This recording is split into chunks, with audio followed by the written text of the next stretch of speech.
Bonjour à toutes et à tous et bienvenue sur ma chaîne YouTube. Aujourd'hui, je suis ravie de vous parler d'un cadeau unique et emblématique que vous pouvez ramener de Russie. C'est la faïence de Gzhel.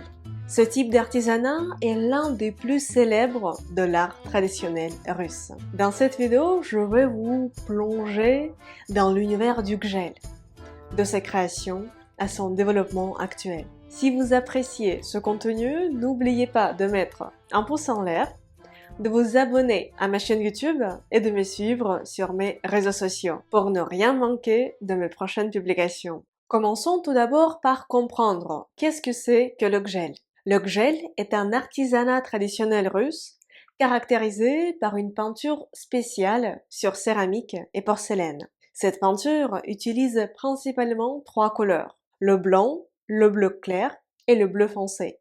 Tous les futurs articles de Gzhel sont peints avec du cobalt. Normalement, le cobalt est de couleur noire, mais après la cuisson dans le four, le motif devient bleu, ce qui est une réaction typique du cobalt lorsqu'il est chauffé.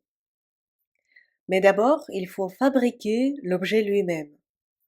Un mélange spécial est versé dans un moule en plâtre et laissé reposer pendant 24 heures.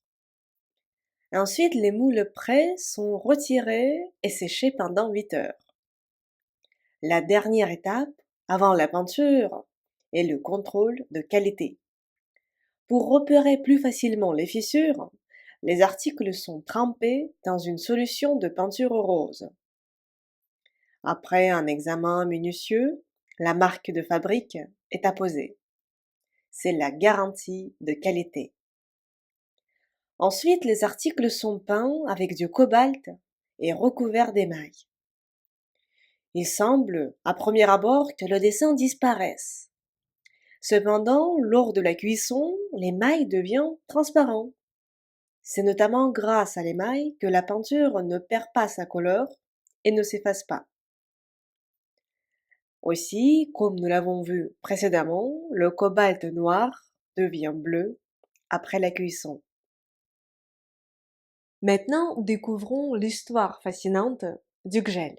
À l'origine, le Gzhel, c'était le nom d'un village dans les environs de Moscou. On pense que le nom vient du verbe brûler, żeć, en référence au processus de cuisson de la céramique. Ce village était renommé pour la qualité de son argile, utilisée depuis des siècles par les potiers locaux pour créer une grande variété d'objets en argile, notamment de la vaisselle et des figurines. Au XVIIIe siècle, le village de Gzhel comptait déjà une trentaine d'usines produisant de la vaisselle, des briques et des jouets en argile pour enfants. La vaisselle et les jouets étaient couverts de motifs colorés et des mots. Au début du XIXe siècle, on a découvert à Gzhel une argile gris clair de grande qualité, idéale pour la fabrication de céramique. C'est à cette époque que la peinture bleue, caractéristique du Gzhel, a commencé à être utilisée, ce qui a contribué à son succès et à sa renommée internationale. Au fil du temps, le Gzhel a également commencé à produire de la vaisselle en porcelaine, ainsi que des articles d'intérieur et des objets de luxe pour l'aristocratie. Après la révolution de 1917, la production de Gzhel a décliné, mais elle a été relancée dans les années 1950. Depuis les années 1960, la céramique de Gzhel a participé à de nombreuses expositions à l'étranger, recevant de nombreux prix et devenant célèbre dans le monde entier. Aujourd'hui, le village de Gzhel est devenu le centre culturel de cet artisanat. De normes de production ont été développées et l'université d'État de Gzhel forme tous les ans les futurs maîtres de cet art traditionnel. En conclusion, le Gzhel, ce n'est pas seulement de la vaisselle peinte, c'est aussi une part importante de l'histoire de la culture russe. J'espère que cette plongée dans l'univers du Gzhel vous aura plu. Si c'est le cas, mettez s'il vous plaît les pouces en l'air.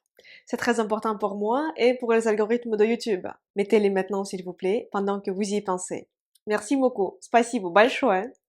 Abonnez-vous à cette chaîne YouTube si ce n'est pas encore fait et suivez-moi sur mes réseaux sociaux parce que j'y publie tous les jours du contenu sur le russe et sur la Russie. Si vous souhaitez commencer à apprendre le russe ou améliorer votre niveau actuel, je vous invite à rejoindre les cours quotidiens de russe. C'est mon programme personnel d'apprentissage de russe en continu. Une nouvelle session commence chaque premier du mois. Pour nous rejoindre, je vous invite à cliquer sur le lien dans la description de mon profil. J'espère vous revoir très bientôt dans une prochaine vidéo sur ma chaîne YouTube, sur mes réseaux sociaux ou bien dans mon école de russe en ligne. Et pour l'instant, je vous dis до свидания. Au revoir.